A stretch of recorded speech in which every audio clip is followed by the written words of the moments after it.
বন্ধুরা, আশা করি তোমরা সবাই ভালো আছো। বন্ধুরা, আজকে আমি দু জায়গার সরস্বতী পুজোর ঠাকুর দু জায়গার সরস্বতী ঠাকুর দেখাবো তোমাদেরকে। এইটা হচ্ছে আঙ্গনবাড়ি, আমাদের ঘরের পাশে যে পুজোটা হয়েছিল সেইখানে আমরা এইখানে সবাই এসেছিলাম, এইখানেই অঞ্জলি দিয়েছি। দেখো পণ্ডিত পুজো করাচ্ছে। আমরা ভেবেছি পুজো হয়ে গেছে, একটু দেরি করেই বেরিয়েছি, তবে এসে দেখছি না পুজো করাচ্ছে। তবে এইখানেই আমরা অঞ্জলি টঞ্জলি দিয়েছি। প্রথমে ভেবেছিলাম হয়তো অঞ্জলি দিতে পারবো না, এত মেকআপ করেছি।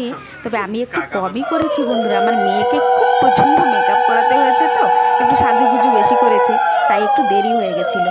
এই দেখো এখনই পুরোহিত পুজো টুজো করিয়েছে, ওর যজ্ঞ করছে। এর পরেই নাকি অঞ্জলি হবে, ওর যজ্ঞর পরেই নাকি অঞ্জলি করাবে। আগে তো আমি অঞ্জলি দিতাম তারপরে যজ্ঞ হতো, কিন্তু এই পুরোহিত একটু অন্যরকম করালো, আগে যজ্ঞ করালো তারপরেই গিয়ে আমাদের অঞ্জলি দেওয়ালো।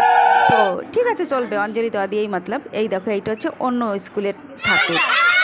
বিকেলবেলা খেলাধুলা রেখেছিল বাচ্চাদের, তাই তোমাদের একটু একটু করে দেখিয়েছি, সম্পূর্ণ দেখাতে পারিনি, অল্প দেখিয়েছি। কেন বাচ্চাদের প্রচণ্ড চেঁচামেচি, খালি বাচ্চাদের না আমাদেরও প্রচণ্ড চেঁচামেচি, তাই একটু একটু একটু করে দেখিয়েছি, সম্পূর্ণ আর দেখাতে পারলাম না।